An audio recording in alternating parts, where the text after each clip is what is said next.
Hello, Rama Rama Pupod. Hope all are in good health, feeling great, wonderful, having a happy and peaceful life. Now let's continue with the next part. These Dravidian girls are usually gay and happy by nature. I find them more talkative than their brown countrywomen and more musical in voice. The girl stares at us with unfeigned surprise, and I guess that Europeans rarely visit this part of the interior. And so we ride on until the little township is reached.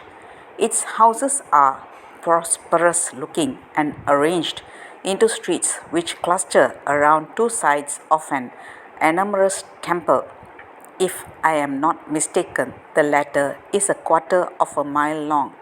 I gather a rough conception of its architectural massiveness a while later when we reach one of its spacious gateways. We halt for a minute or two, and I peer inside to register some fleeting glimpses of the place. Its strangeness is as impressive as its size. Never before have I seen a structure like this. A vast quadrangle surrounds the enormous interior, which looks like a labyrinth. I perceive that the four high enclosing walls have been scorched and colored by hundreds of years of exposure to the fierce tropical sunshine.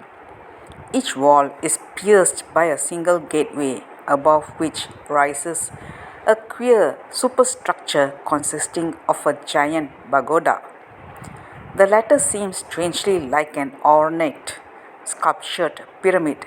Its lower part is built of stone, but the upper portion seems to be thickly plastered brickwork.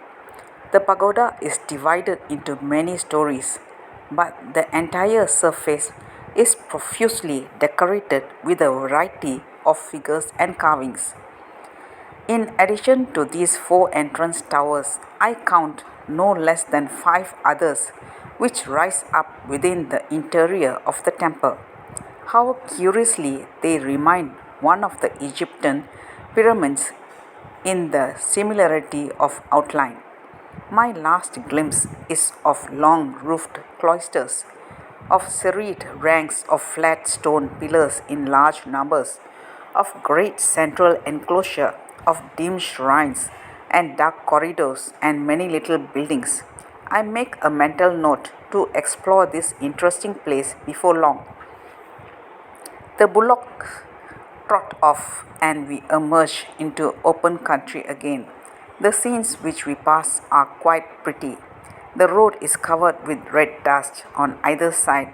There are low bushes and occasional clumps of tall trees. There are many birds hidden among the branches, for I hear the flutter of their wings, as well as the last notes of that beautiful chorus which is their morning song all over the world.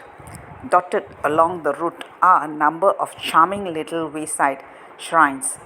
The differences of architectural style surprises me until I conclude that they have been erected during changing epochs. Some are highly ornate, over-decorated and elaborately carved in the usual Hindu manner, but the larger ones are supported by flat-surfaced pillars which I have seen nowhere else but in the south. There are even two or three shrines whose classical severity of outline is almost Grecian. I judge that we have now travelled about 5 or 6 miles when we reached the lower slopes of the hill whose vague outline I had seen from the station. It rises like a reddish-brown giant in the clear morning sunlight. The mists have now rolled away, revealing a broad skyline at the top. It is an isolated upland of red soil and brown rock, barren for the most part, with large tracts almost treeless and with masses of stone split into great boulders tossed about in chaotic disorder. Arunachala the sacred red mountain, exclaims my companion, noticing the direction of my gaze.